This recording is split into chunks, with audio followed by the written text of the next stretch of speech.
Olá, alunos do nono ano. Então, vamos agora para os nossos exercícios. Aqui, na página 30, nós vamos aprender sobre relações entre ângulos formados por retas paralelas cortadas pela transversal. Então, aqui, nessa figura, nós vamos verificar que nós temos duas retas paralelas, tá?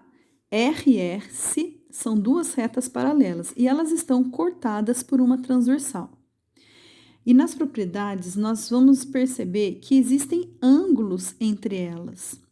Então, aqui, logo de começo, eu já vou pintar de outra cor e nós vamos começar a perceber. Aqui nós temos o ângulo A. O ângulo A, ele é correspondente ao ângulo E. Percebe que eles são de mesmo tamanho. A ilustração, ela nos ajuda a perceber essa diferença. É um ângulo pequeno, tá? É um ângulo agudo, menor que 90 graus, é chamado ângulo agudo, e ele é um ângulo correspondente ao ângulo E. Então, aqui no item 1.2, identifique os pares desses ângulos que são ângulos correspondentes. Eles se correspondem porque são duas retas paralelas e elas têm a mesma inclinação, tá? Elas são idênticas, essas retas, porém, são diferentes desta reta transversal. Então, quando uma transversal corta duas retas paralelas, elas formam ângulos correspondentes. Então, os ângulos correspondentes neste exercício são os ângulos A e E. Tá? Só para vocês terem uma noção.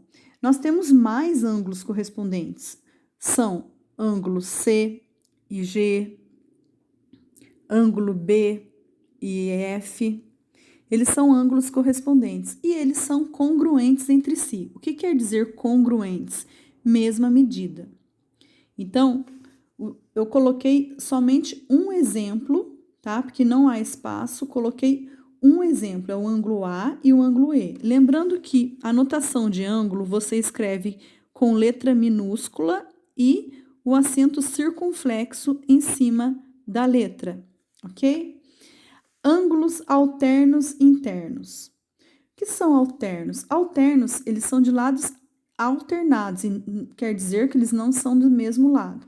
Então, para os ângulos alternos internos, por que internos? Porque eles estão internamente entre as duas retas. Então, por exemplo, o ângulo D, onde eu estou circulando, ele é alterno do ângulo G e ele é um exemplo de um ângulo alterno interno, ok? Ângulo alterno interno. Então, nós vamos completar aqui. Ângulo D e ângulo G são ângulos alternos internos. Lembrando, notação, letra minúscula, acento circunflexo e ângulo D e G, ok? É um exemplo. Nós temos mais ângulos alternos internos. O ângulo B e o ângulo E também são ângulos alternos internos e eles são congruentes. Então, eu vou colocar aqui também, porque só tem mais dois, né? Alternos internos, ângulo D e ângulo G, e o outro, ângulo B e ângulo E. Então, o B e o E também são ângulos alternos internos. Esses ângulos, eles são congruentes, tá? Eu vou colocar assim, C. C quer dizer que são, ó, C, congruentes. Congruentes.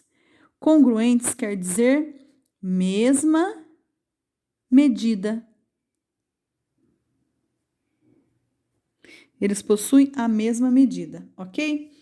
Aqui ficou meio estranho, mas dá para entender. Mesma medida. Agora, ângulos alternos externos. É a mesma coisa dos ângulos alternos internos, porém, eles estarão de lados alternados, mas externamente do lado externo entre as duas retas. Então, quem são alternos externos? Eu posso ter um ângulo alterno externo, olha, eu posso ter o ângulo A aqui e o ângulo F, tá? Eles são ângulos alternos externos, alternos, lados alternados do lado externos. Então, o ângulo A e o ângulo F é um ângulo alterno externo. O ângulo C e o ângulo H também é um alterno externo. Ângulo C e H também é alterno externo. Olha, o ângulo C está aqui e o ângulo H está aqui, tá? Todos esses ângulos, eles são, ó, colocando a letrinha C aqui, eles são congruentes, quer dizer que eles têm a mesma medida, ok? Ângulos colaterais internos. Ângulos colaterais, o que quer dizer colateral? Colateral quer dizer que eles estão do mesmo lado, ok? Eles são colaterais. Então, tudo em matemática, a nomenclatura, a fala, ela corresponde a alguma coisa que você tem que observar. Colaterais, eles têm o mesmo lado, ok? É igual o copiloto. O avião tem o piloto e tem o copiloto. O copiloto é aquele que fica ao lado do piloto. Então, os ângulos colaterais, ele fica do mesmo lado. Co quer dizer do mesmo lado. E lateral, ok? Colaterais. Então, olha só. Os ângulos colaterais aqui no caso é o ângulo C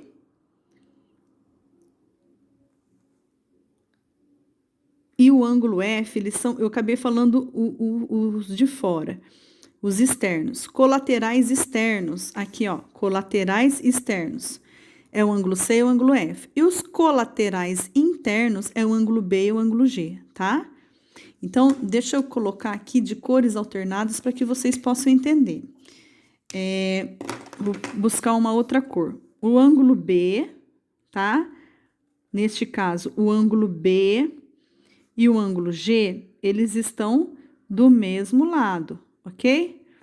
O ângulo B é que aqui, quando pinta, fica de cores diferentes. O ângulo B e o ângulo G, eles são colaterais internos, tá? Então, o ângulo B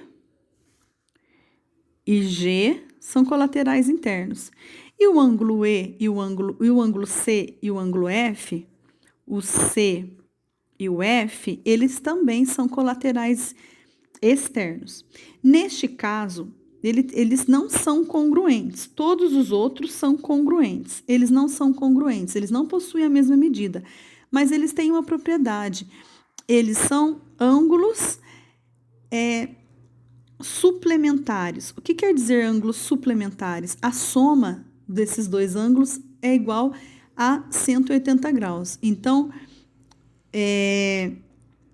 vamos colocar aqui, suplementares, tá?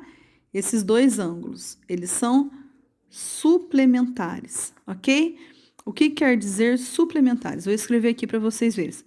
Suplementares. O que é isso? A soma dos dois ângulos é igual a 180 graus, ok? Então, nós podemos afirmar que o ângulo B mais o ângulo G resulta 180 graus. O ângulo C e o ângulo F resulta 180 graus, ok? E os ângulos opostos pelo vértice? Quem são opostos pelo vértice? Então, o que é vértice? O vértice é o ponto de encontro entre as retas. Onde está o vértice? Aqui, entre a reta R e a reta T. Está aqui. E o que são ângulos opostos pelo vértice? Eles são ângulos que tem o centro aqui, onde estou marcando com a caneta, é o vértice. E eles são opostos pelo vértice. Nesse caso, os ângulos opostos pelo vértice é o ângulo A e o ângulo B.